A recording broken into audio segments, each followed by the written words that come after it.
Welcome back to Owen's Useful News. Today, we have a unique story for you guys today. Let's hop in.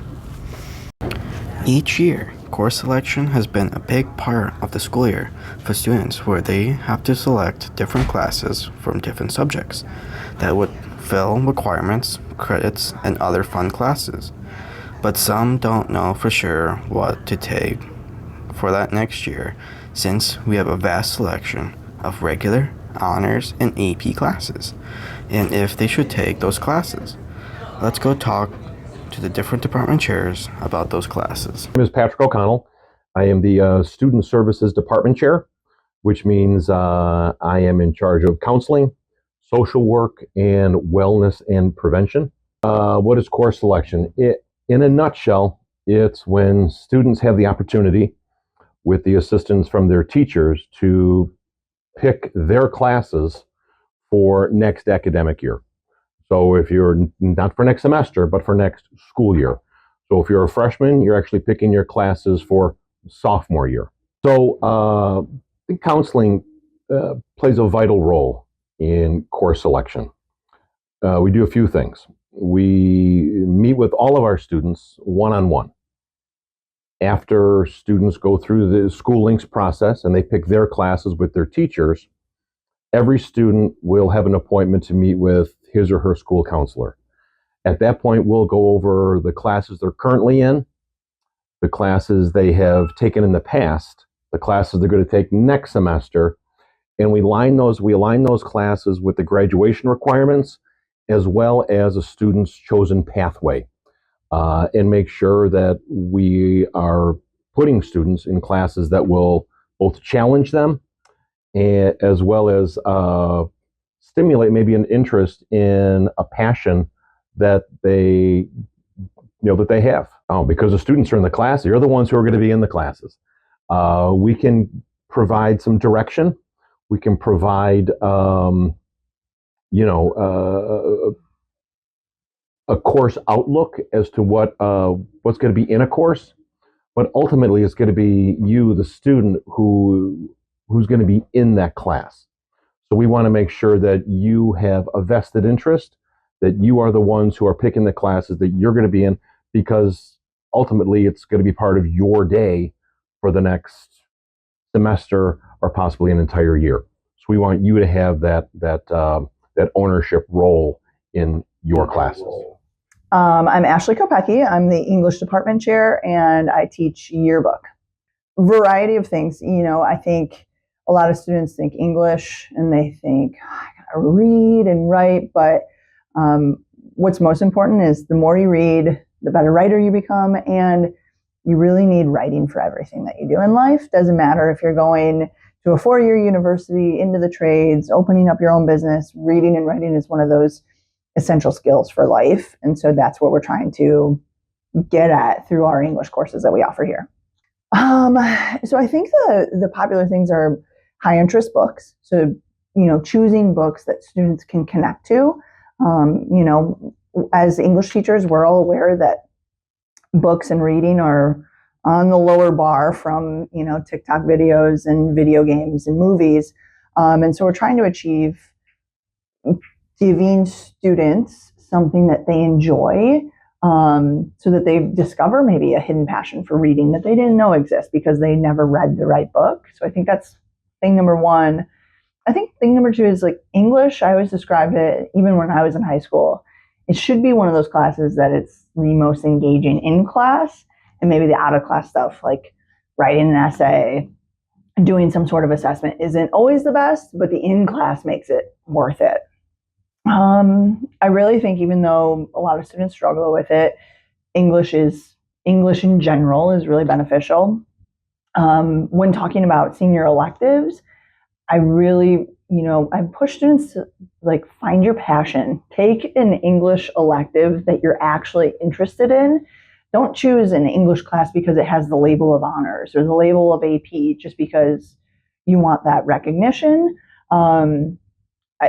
Unless you are, going to be a literature major or an English major, I think there's real value in taking the elective courses here to see what are your strengths, What's a different English course and different units and assessments that you haven't been exposed to? I think that exposure to these different styles of writing and different kinds of English courses is super beneficial no matter where you go. Studies of film, you have broadcast, you have yearbook, you have stories we tell, speech.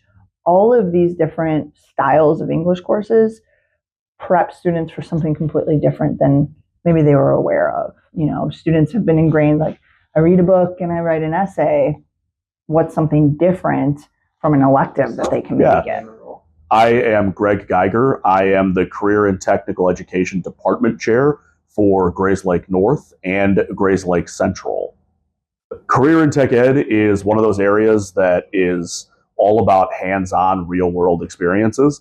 And so when students are thinking about careers, jobs, anything they want to do after high school, the Career and Tech Ed department is all about that experience for students. So we try to get students into those real-world experiences to give them an opportunity to experience something that maybe they wouldn't get to experience in their other classes, and maybe even find a job or a career, or in some cases, find out that they don't like something, because high school is supposed to be a time where you can try new things, experiment, explore, and if you find out through taking one of our classes that you absolutely love something or that you absolutely hate something, it's a great opportunity to take that on into your future.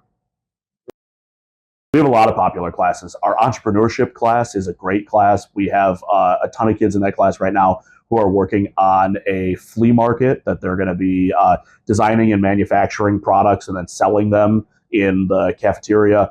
Our small engines, our engineering classes are super popular. And of course, our culinary class. I think everybody who walks through the second floor smells the culinary classes cooking and can tell that there's at least something fun going on in that space. I think all of our classes have a ton of benefit. We teach a lot of classes. If you're looking for business-related career experience, if you're looking for culinary or education experience, if you're looking for technical engineering, architecture, manufacture experience, that's the sort of stuff that we do. All of the classes that we teach are designed to incorporate not only the real-world skills that students will need in the future, but also to incorporate the actual technical professional skills and tools and equipment that people will need in the future. So realistically, every class that we offer is designed to build those professional skills for students so that if somebody wants to go out and try it as a career, go into a trade, or even go to a university, they're getting that real world experience that they can take with them into the future. Well, it's a graduation requirement to take at least one class in the Career and Tech Ed. It's actually called Applied Arts in the course selection guide and in schoolings. But Career and Tech Ed is the department that encompasses all of those applied arts. There's a lot of confusion sometimes between applied arts and fine arts. They sound very similar, but they're not the same. In addition to that, it really is one of those areas that incorporates everything else. We find that students who take Career and Tech Ed classes perform better in their core areas because you're practicing math skills and science skills and English skills. All of those core areas feed into Career and Tech Ed, and Career and Tech Ed then expands back out into those other areas. We also incorporate a lot of fine arts. There's a lot of visual art that goes along with quite a bit of the curriculum that we have in our areas. It just depends on what students are interested in. And I would bet that there's some aspect of that interest offered in Career and Tech Ed. Sure. My name's Henry Kapler, and I'm the Fine Arts Department Chair. Well, the fine arts are really, really important because we see them everywhere in life, whether or not you're watching Netflix or you're listening to music or you're walking down the hallways and you're enjoying a piece of art. They're everywhere. They're really important. They're also really important for students to learn about self-expression and creativity and design process and perseverance and so many, many things that we teach in the fine arts. We have lots of really popular classes. A newer one that we have is called music production, where students get to make their own music and beats. A very popular band program here and choir program. We also have an awesome theater program that's happening right behind right now, a theater class for students learning how to act. And then our visual arts class, all those classes are really important. We've got a huge clay and ceramic 3D art program as well as 2D art. everything's popular in my mind, but those are the ones that I like to think of right now. So I think any of these classes will benefit a student in the future. That's why we have the graduation requirement that we have, so the students have a well-balanced experience of all different sorts of things. So you can, if you're planning on going into engineering, you can take a 2D art class, learn how to draw and how to do the design process. If you're learning how to act and do some public speaking in a theater class, or if you're learning how to work collaborative in a team, in a band, music, choir class, or just being creative in general, I think is something that our students can benefit a lot from here in high school. Some might be wondering, how does special education work into this? If you have any questions, feel free to email Mr. Nicoletti, who is our department chair of special education. Sure, my name is Mrs. Johnson. I'm the head of the math department here at Grays Lake North. Sure, math is really important for students. I can give you a couple of different reasons. For pretty much everybody, one reason we do a lot of math classes is just to get you ready for adulting math. And I mean things like household math topics. For example, if you ever find yourself going to Home Depot someday and you need to figure out what kind of mini blinds you should buy and what size. Another example might be you're going to the bank because you're looking for a loan, maybe for a mortgage or for a car. Another example might be if you're going to college and you have to work out some student loans and you want to learn the math in high school that might help you be able to navigate those situations when you're an adult. Recently, we've had a lot of new offerings in the math department the last couple of years. So we have our traditional classes, algebra, geometry, and AAT. Those are 3 standards that just about everybody needs to take as they move through high school. But outside of that, we have some cool electives and some choices. For example, in geometry, you could take our traditional geometry class, but we also offer geometry in construction, and we offer geometry with programming. And I've seen a lot of students want to try those in the recent years because it's a cool spin on the math that you're going to have to learn anyway. We also have some really nice elective offerings for your 4th year math class, like quantitative literacy, very popular because you earn dual credit with CLC when you take that class, as long as you meet some special requirements. We, of course, have our offerings in the AP classes.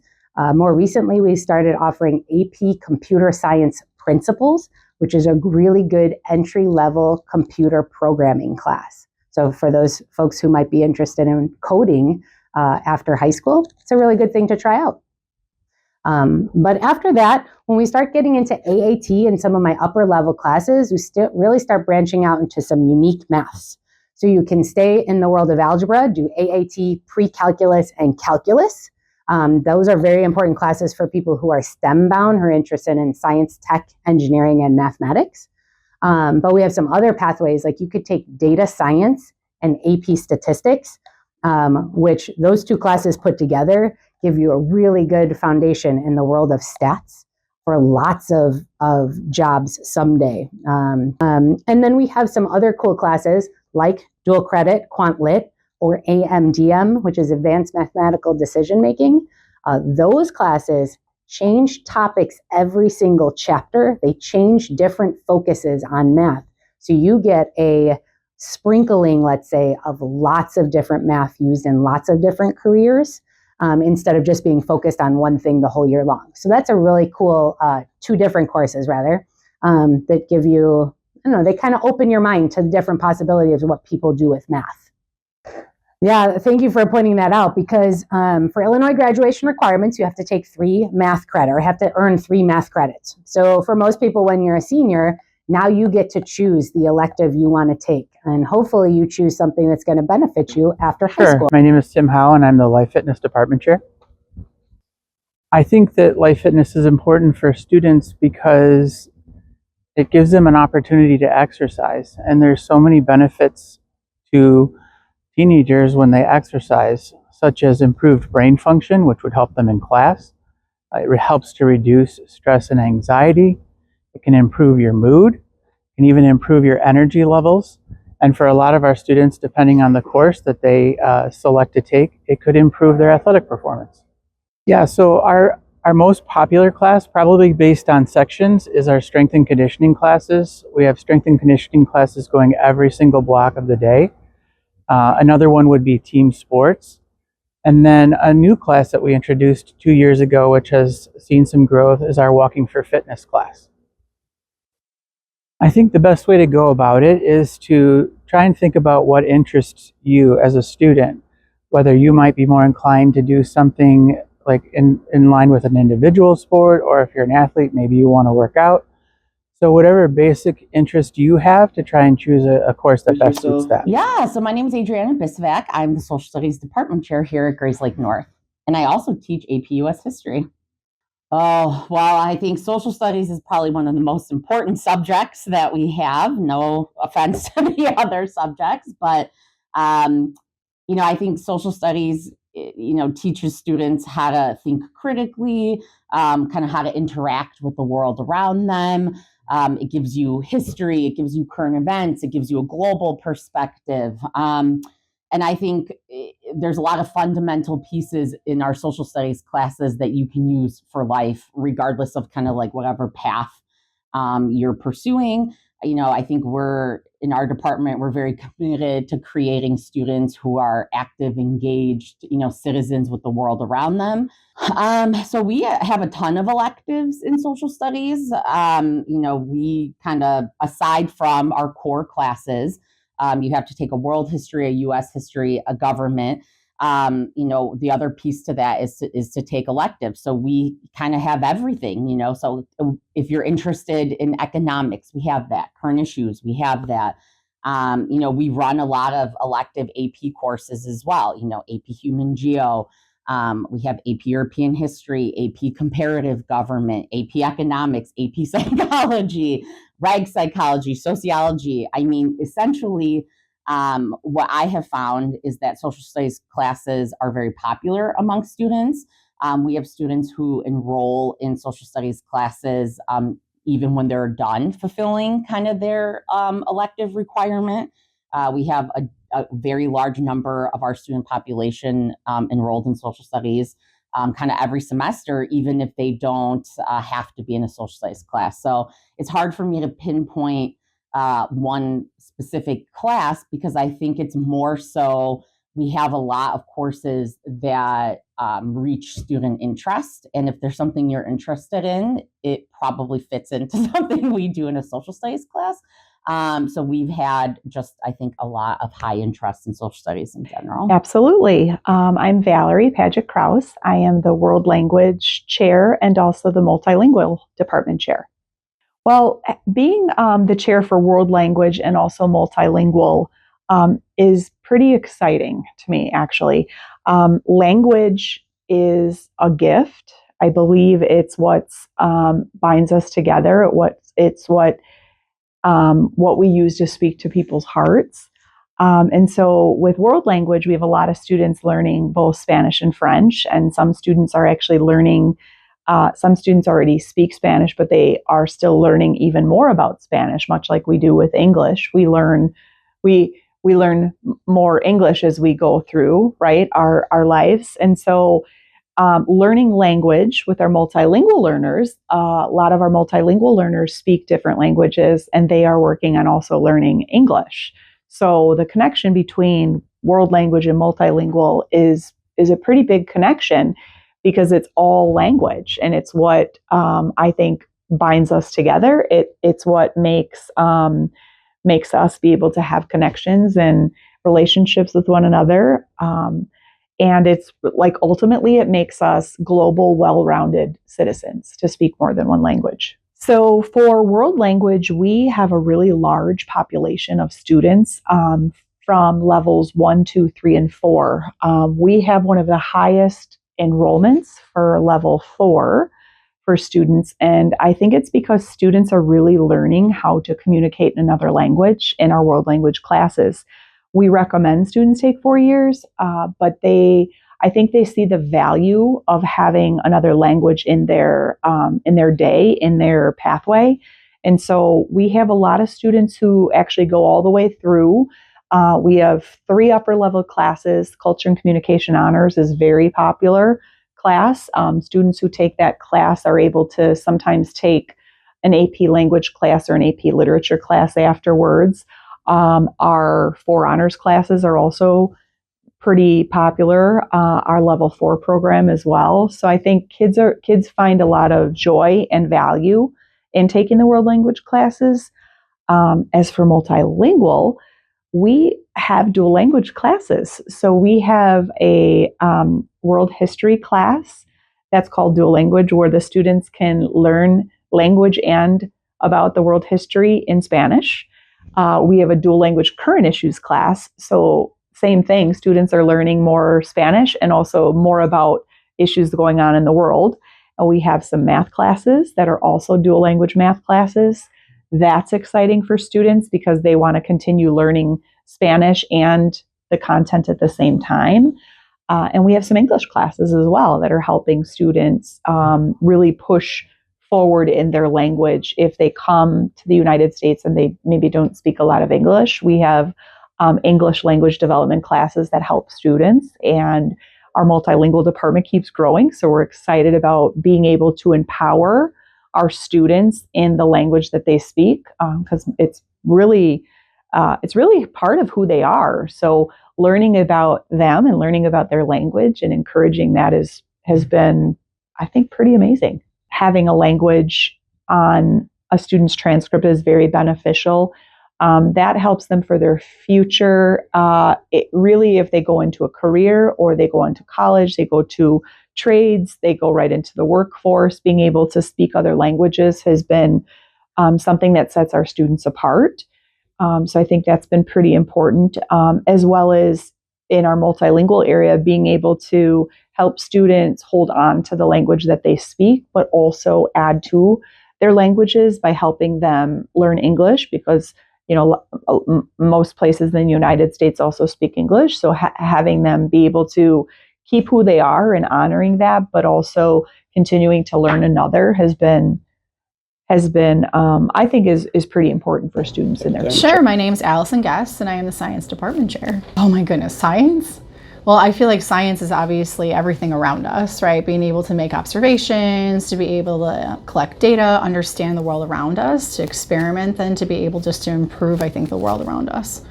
Oh, in the science department, well, most ninth graders take biology, excuse me, take biology. And so then I think from there, they kind of figure out what they're passionate about, what they're excited about then after that point. I do notice a lot of our students like our human anatomy physiology class, a lot of hands-on work that they get to do in there. There's dissections, environmental science classes. This includes our APs. I think then biology or AP Bio has been popular as well. Then I think that students just generally like to do science. Again, like they like the lab component of those classes.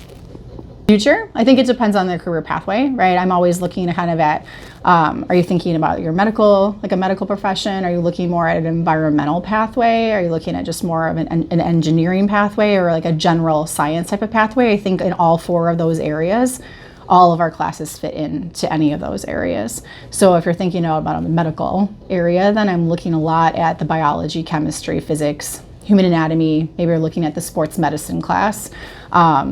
If it's environmental, a lot of our students that are taking an environmental science, maybe an AP environmental science, earth science, I think is a super important class when it comes to learning about a lot of the environmental pieces, a lot of the things that we see in the world around us. Also AP biology, I think, covers a lot then of that environmental piece. Engineering, a lot of our physics classes then cover a lot of that. And it's nice because it crosses over into the CTE classes when we're looking at the PLTW classes. So you see that where there's intersection of the content that we're covering.